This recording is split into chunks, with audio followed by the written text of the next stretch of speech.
স্বামীর এমব্রয়ডারি মেশিনকে পুঁজি করে যাত্রা শুরু, শখের কাজই বদলে দিল জীবন। বলছি নারী উদ্যোক্তা তাসলিমা শেখ বাঁধনের কথা, যার হাতে নতুন রূপ পাচ্ছে ঐতিহ্যবাহী মসলিন। শখের বশে আমি নিজেই তৈরি করতাম, তারপরে আমার পরনের কাপড় দেখে সবাই আগ্রহ যে এটা বানিয়ে দাও, এটা করে দাও আমাকে, আমরা ওটা নেব। এই যে করতে করতে আমার শুরু হয়। 2003 থেকে আমি শুরু করেছিলাম। একসময় শখ করে নিজের শাড়িতে নকশা করতেন বাঁধন, সেই শখই আজ পরিণত হয়েছে সফল ব্যবসায়। আমার এখানে ভ্যারাইটিস শাড়ি আছে, যেমন মসলিন সিল্ক আছে, তারপরে বলাকা সিল্ক আছে, অ্যান্ডি সিল্ক আছে। আমি সব ধরনের কাজ নিয়ে এগুলো নিয়ে কাজ করতেছি, কারণ যে আমাদের মসলিনটা ঐতিহ্যবাহী একটা পণ্য। কাজ করার উদ্দেশ্য একটাই, যে এটা সবাই জানুক, চিনুক এবং এটাকে আমরা অন্যান্য জায়গায় পৌঁছে দিতে পারি যেন। আর আমার এখানে এইটার চাহিদা মানে খুবই ভালো, খুবই চাহিদাপূর্ণ এই পণ্যটা। আমি এখন দেশের বাইরে পর্যন্ত এই শাড়িগুলো পৌঁছে দিতে পারতেছি। 2003 সালে স্বামীর মাত্র 3টি এমব্রয়ডারি মেশিন নিয়ে শুরু করেছিলেন কাজ। এখন মেশিনের সংখ্যা দাঁড়ায় 50টিতে। 3টা মেশিন নিয়ে আমার ব্যবসা স্টার্ট হয়। 3টা মেশিন নিয়ে ব্যবসা স্টার্ট করি সে 90 সালে। ডিজাইনের উপরেই সে পড়ালেখা করতো এবং আমার এই এমব্রয়ডারির পিছনে তার সম্পূর্ণ অনুদান, এবং সে আমাকে ব্যাপক হারে সাপোর্ট দিচ্ছে। বিধায় আজকে আমার 3টা মেশিন থেকে প্রায় 50টা এমব্রয়ডারি মেশিন চলে।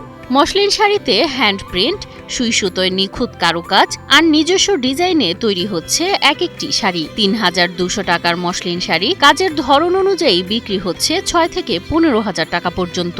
আমার এই পরনে যে শাড়িটা, এটা একটা মূলত সাদা রঙের শাড়ি ছিল। মসলিনের থান নিয়ে আসার পরে এগুলো হ্যান্ড প্রিন্ট করা হয়, রং করা হয়।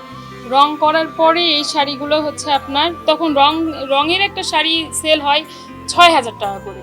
যখন সাদা শাড়িটা আমরা হ্যান্ড প্রিন্টে পরিণত করি, তখন এটা 6 থেকে 7,000 টাকা সেল যায়। তারপরে এটার উপরে আমরা যখন হাতের কাজ জড়াই, তখন এটা 6-7,000 টাকা এটার সাথে অ্যাড হয়। সেক্ষেত্রে 12,000 থেকে 14,000, 15,000 পর্যন্ত আমি এই শাড়িগুলো সেল দিয়ে থাকি। আগে মাসে 5 থেকে 6টি শাড়ি বিক্রি হলেও এখন বিক্রি হচ্ছে 50 থেকে 60টি। আয়ও হচ্ছে অধিক। পাইকারি বাজারে শাড়ি সেল দিই আমি সব সময়। আর আমার এখান থেকে আরো উদ্যোক্তারা আমার কাছ থেকে শাড়ি নিয়ে তারাও অনেক স্বাবলম্বী। বগুড়ার বাঁধনের হাত ধরে শুধু মসলিনের ঐতিহ্যই ছড়িয়ে পড়ছে না, স্বাবলম্বী হচ্ছেন বহু নারী। 3 সাল থেকে কাজ করতেছি। আমাকে এটা এই যে চুমকি পুঁতি লাগানো শিখাইছে, তারপরে মনে করেন যে শাড়ি কাটিং করা শিখাইছে, তারপর টাফসেল লাগানো শিখাইছে। এগুলো করে আমি, আমার 2 মেয়ে ছোট ছিল, সেখান থেকে আমি কাজ শিখতে দুটো মেয়েকে আমি বিয়ে দিয়েছি। হাজবেন্ড আমার মারা গেছে, এই পর্যন্তই আমি এখান থেকে আমার সংসার চালিয়ে যাচ্ছি। ক্রাঞ্চি রোলের ভিতর চকলেট ক্রিমের ফিলিংয়ে অল টাইম ক্রিম রোল, মুখে দিতেই স্পেশাল ইনসাইড। এমন উদ্যোক্তাদের প্রশংসা করে তাদের পাশে দাঁড়ানোর কথা জানান বগুড়ার রেশম বীজাগারের ফার্ম ম্যানেজার মনিরুল ইসলাম। আমরা এখানে অবশ্যই যারা এরকম উদ্যোক্তা আসে, আমাদের যে ফ্যাক্টরি আছে, ফ্যাক্টরি থেকে কাপড়ে বুনন করার জন্য যোগাযোগ করে দিতে পারবো। বর্তমানে আমরা এখান থেকে সহযোগিতা করতে পারবো তাদেরকে, তারা আনতে পারবে। আর এখানে যে শোরুম দেওয়া হয়, শোরুমের মাধ্যমে ওরা সুন্দর এই বগুড়া জেলাবাসী রেশম পণ্য, একদম পিওর রেশম পণ্য হাতের নাগালেই থাকবে, ওরা এখান থেকে কিনতে পারবে।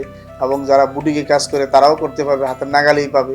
এটা তো অবশ্যই ভালো একটা সুন্দর ডিজাইনের এসব মসলিন কাপড় পেয়ে খুশি ক্রেতারা। মন মতো পাচ্ছেন বিভিন্ন ডিজাইনের কাপড়। এখানে হাতের কাজ অনেক সুন্দরভাবে কাজ করা হয়, দেখেই পছন্দ হয়। আমার খুব ভালো লাগে। হাতের কাজ তো এমনিতেই ভালো লাগে, তার মধ্যে এদের কাজ আরো বেশি নিখুঁত। আসলে কাজ অনেকেই করে, মানে এরকম কাজ কোথাও আমি আসলে দেখিনি। এটা পুরোটাই অন্যরকম কাজ হয় এখানে, একবারে হাতের কাজ একবার নিখুঁতভাবে করা হয়। শখ থেকে সাফল্য, বাঁধনের গল্প এখন অন্য নারীদের জন্য অনুপ্রেরণা।